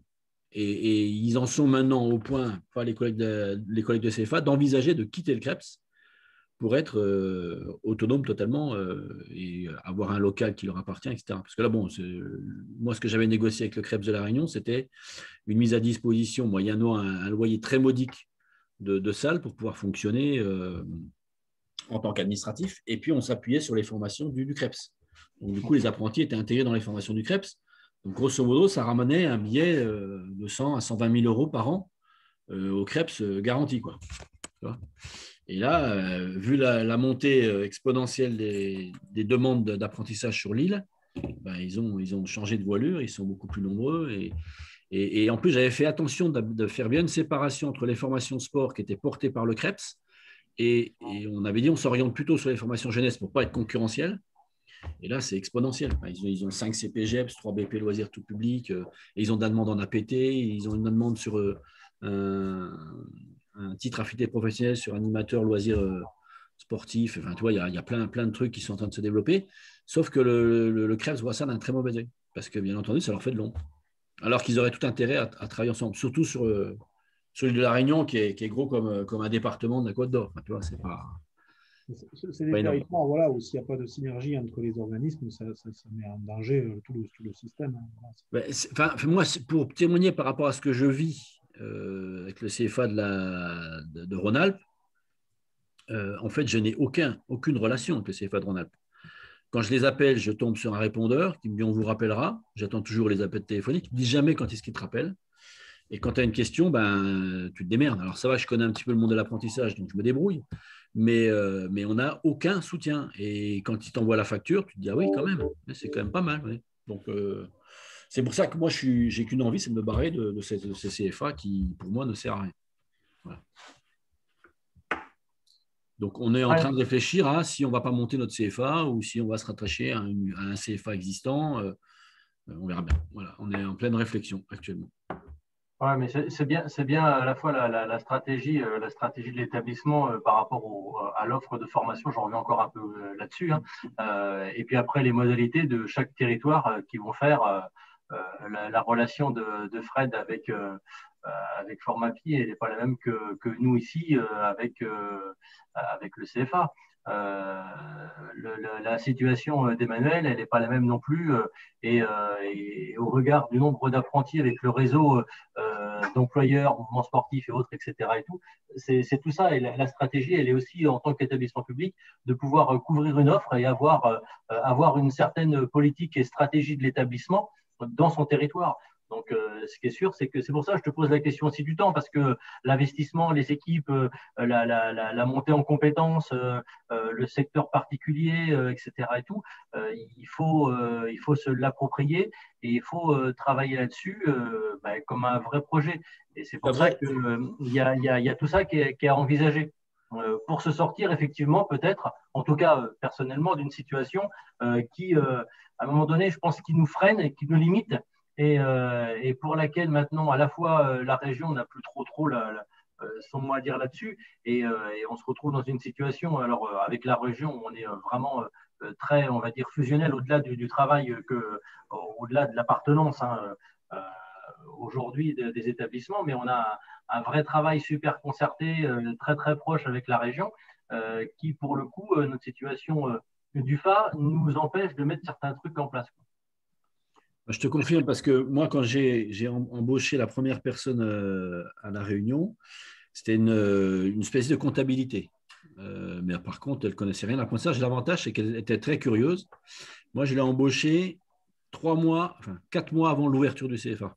C'est pendant 4 mois, elle a fouillé, elle s'est acculturée, elle a pris des renseignements à droite à gauche. Donc, c'est un investissement. 4 mois de salariat sans avoir une seule rentrée d'argent, c'est compliqué. Et après, j'ai pris un agent de développement qui m'a permis de développer un certain nombre de contrats avec le milieu associatif local. Et puis, petit à petit, on est monté comme ça en gamme, enfin en puissance. Mais je te confirme que si tu n'as pas quelqu'un qui maîtrise bien déjà le secteur de la formation, c'est vachement compliqué parce que l'acculturation à l'apprentissage est un peu compliquée, d'autant plus que les lois bougent assez régulièrement. Et puis, tu as ce que disait Régis dans ses propos. Les différents OPCO, ils ont tous leur plateforme particulière. Transition Pro, ils ne prennent pas les positionnements, ils les prennent, les autres ne les prennent pas. Enfin, c'est un bordel inextricable. Moi, je pensais que cette loi-là allait un peu réorganiser tout ce fatras entre les différents OPCA qui sont devenus OPCO. Et en fait, on s'aperçoit que c'est resté une friche complète parce que chacun y va de sa petite plateforme. Et même nous, sur les contrats, je dirais, comme disait tout à l'heure, traditionnels, que disait Emmanuel, c'est déjà galère parce que quand on a les gens qui mobilisent une partie de leur CPF, puis après il y a un cofinancement, etc., les administratives, elles pètent un câble. Enfin, tu es confronté à ça comme moi, Loïc, et c'est compliqué. Et du coup, on est déjà obligé de monter en compétences et en voilure administrative à l'interne. Donc, si on se rajoute encore le CFA, c'est compliqué, quoi. Donc, c'est pour ça qu'on est en pleine réflexion. Pour aller dans ce sens-là, pareil, relater des expériences. Nous, on a estimé là aussi le temps à peu près pour quelqu'un qui veut se lancer dans l'apprentissage, tout secteur confondu, je vais dire, employeur, organisme de formation, quoi que ce soit, l'accompagnement que l'on fait avant qu'il y ait, on va dire, un fonctionnement linéaire, il est environ de 3 ans. Voilà, on accompagne les nouvelles UFA dans leur mise en œuvre sur 3 ans. Parce que c'est le temps qu'il faut, l'apprentissage. C'était la même chose sur la taxe, c'était la même chose sur tout, voilà. Sur les modalités de fonction, voilà. On a les gens, nous, à peu près, sont accompagnés. Avant d'acquérir une certaine autonomie dans la gestion, on a compté ce temps suivant. Alors, je parle de quelqu'un qui est neuf, qui ne connaît rien au dispositif et tout ça. Il faut à peu près 3 ans pour arriver à une vitesse de croisière. C'est certain que la clé... En fait, l'apprentissage, c'est vraiment pas plus compliqué qu'un autre dispositif. Pour moi, c'est simple de dire ça parce que j'ai baigné dedans pendant 11 ans, en fait, auparavant. Donc, ça me semble... c'est même presque plus simple que les autres dispositifs, selon moi. Mais, mais c'est vrai que la clé, c'est la formation des collaborateurs, en fait. Parce que c'est vraiment pas compliqué, en fait. Je ne devrais pas dire ça devant Régis, parce que... Non, c'est pas compliqué. Le fait que ce soit chronophage, c'est pas forcément de la complexité. C'est la démarche qui, voilà, c'est pas. Voilà. Ce qui fait aujourd'hui la complexité, c'est le fait que ce soit mouvant au niveau de la loi. C'est là que c'est difficile. Disons que quand c'est un domaine que l'on ne maîtrise déjà pas bien, le fait que ce soit mouvant, ça rajoute de la complexité. Enfin, ça fait peur, en fait, c'est juste normal. Mais après, quand on est, si vous êtes UFA avec une relation qui est tendue ou conflictuelle avec le CFA dont vous dépendez, je pense que c'est pas qu'il n'y a pas de question à se poser, parce que oui, il faut se poser la question des moyens derrière, mais c'est vraiment la chandelle, quoi. C'est-à-dire quand tu es UFA, tu attends quand même un service de ta maison mère. C'est-à-dire qu'à un moment donné, tu ne peux pas dire je suis UFA et puis ça va que dans un sens. Ouais. Et c'est ce que je n'ai pas comme répondant de l'autre côté. C'est-à-dire que moi, en plus, la directrice du CFA, elle me dit un jour, vous ne connaissez pas l'apprentissage. Je dis non, excusez-moi, je ne connais pas du tout, je n'ai jamais travaillé dedans, ne vous inquiétez pas. Et donc, du coup, c'est très compliqué parce que quand on a, notamment sur Calliope, on avait un certain nombre de choses à transmettre, les contrats d'apprentissage, qu'on montre un certain nombre de choses. Et j'ai demandé plusieurs fois les livrets d'apprentissage. Elle me dit, nous, on n'en a pas, vous vous débrouillez. Voilà. Donc, quand tu as un CFA qui te dit, non, moi, je n'ai pas de livret d'apprentissage, c'est votre problème, à quoi vous servez? Donc, moi, si elle me dit, OK, je vous donne pas le livret d'apprentissage, mais vous me retirez combien sur la note que vous m'envoyez tous les ans là? Voilà. Et ça, ils ne comprennent pas. Donc, moi, je suis en guerre avec eux, de toute façon. Donc, après, je crois que ça dépend là aussi du service qui est proposé. C'est ça, mais c'est totalement ça. La relation, elle est. Si le service il est adapté à ce que tu payes, moi, ça ne me dérange pas de payer pour un service qui est efficace, et qui a une relation de confiance, et que ça ne soit plus pas une relation de CFA-UFA, mais plutôt une relation de collaboration et de co-construction. Mais on n'est pas du tout dans ce registre-là sur le CFA de Rhône-Alpes. Vous avez les CFA, notamment celui de Rhône-Alpes, qui fonctionnent comme une caisse d'enregistrement de contrat. Voilà. C'est exactement ça. C'est leur définition de mode de fonctionnement. Moi, si je suis que là-dessus, le partenariat, il ne fonctionne pas. Voilà, tout simplement. C'est pas possible. Mais après, voilà, nous aussi, on présente l'avantage d'avoir été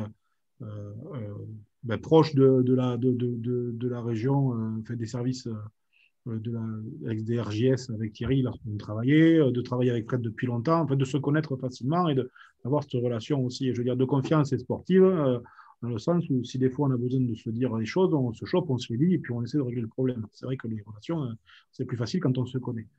Juste pour information pour les collègues, je gérais l'inspection de l'apprentissage à la direction régionale de Bourgogne, dans une autre vie. Donc du coup, effectivement, avec Régis, on a beaucoup travaillé, collaboré pour faire évoluer l'apprentissage sur la région. Et donc voilà. Mais moi, je crois surtout à la discussion. Et aujourd'hui, de toute façon, la loi là-dessus, elle est claire. Vous voulez devenir CFA, vous pouvez devenir CFA. Voilà. Donc, faut pas.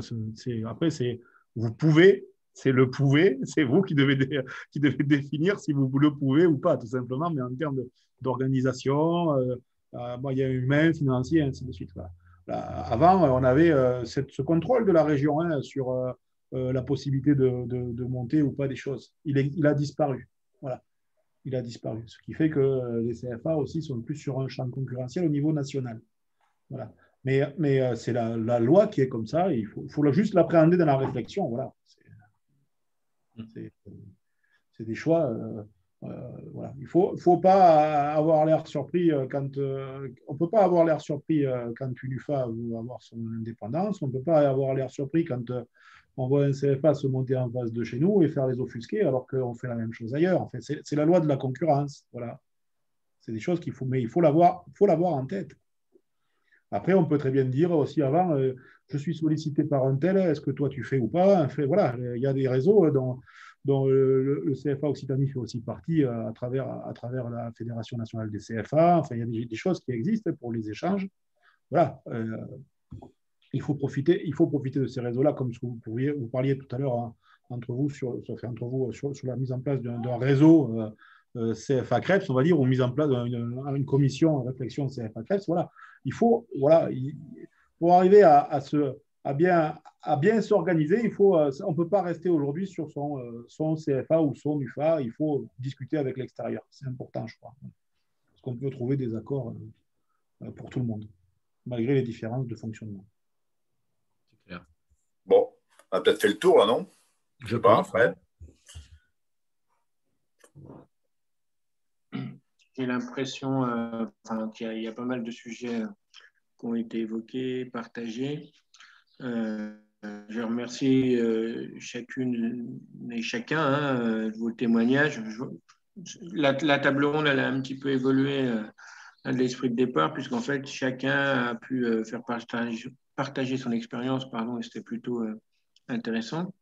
Moi, ce que je note en tout cas, c'est, et là, on fera lien avec Thierry, Loïc notamment, c'est la volonté de construire un groupe de travail, un groupe de veille, je ne sais pas comment on l'appellera, on verra autour de cette thématique, et puis de continuer de poursuivre le partage de réflexion autour, et j'emploie volontairement ce terme, vraiment autour du développement de l'apprentissage, de manière globale, avec les différentes stratégies qu'on peut avoir.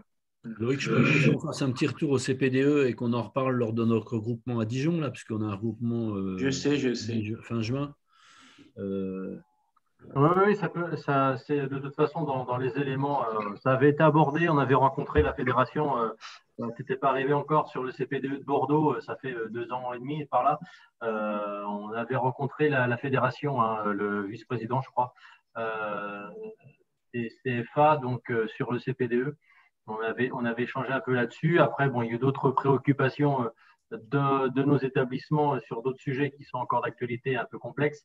Mais dans tous les cas, le sujet, effectivement, prospective, veille, etc., et tout, ce temps-là, quels que soient les établissements qui, dans leur projet, ont envie d'y aller peu ou prou. Hein. Aujourd'hui, ce groupe de travail-là doit aussi permettre de se positionner et des collègues de se dire potentiellement auprès de nos directions, on peut y aller, on peut travailler là-dessus, on peut mobiliser un peu d'énergie ou non. Est-ce que le genre vaut la chandelle avec notre territoire et tout ça? Donc ça mérite d'être effectivement évoqué et de faire un retour. Thierry, là-dessus, je suis d'accord avec toi. Ok, ça marche. Très bien, mais merci à tous. Moi, je vais vous laisser parce que j'ai un recrutement à opérer dans quelques minutes et je crois que la candidate est déjà dans son… Tu opères des recrutements, toi, direct, dès qu'ils arrivent, il les opère, lui. Thierry, il opère le recrutement. Je dois opérer un recrutement. Chirurgical à Vallon-Pont d'Arc. Attention, si vous voulez postuler à Vallon-Pont d'Arc, faites gaffe, il y a déjà intervention chirurgicale avec Thierry Marcy. Des gants de chirurgien et c'est parti en avant. Hein.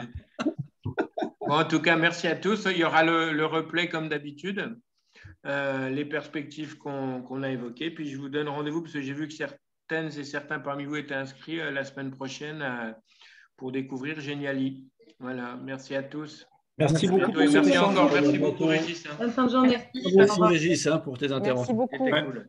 Merci à vous. Merci. Bonne journée, bon après-midi à tout le monde. À bientôt. À bientôt. Je dis merci à Emmanuel et Juliette pour leur première intervention dans les RNSPF quand même. Oui. Thierry, tu es un vieux maintenant. Ça va, merci. Par contre, Emmanuel et Juliette, merci beaucoup.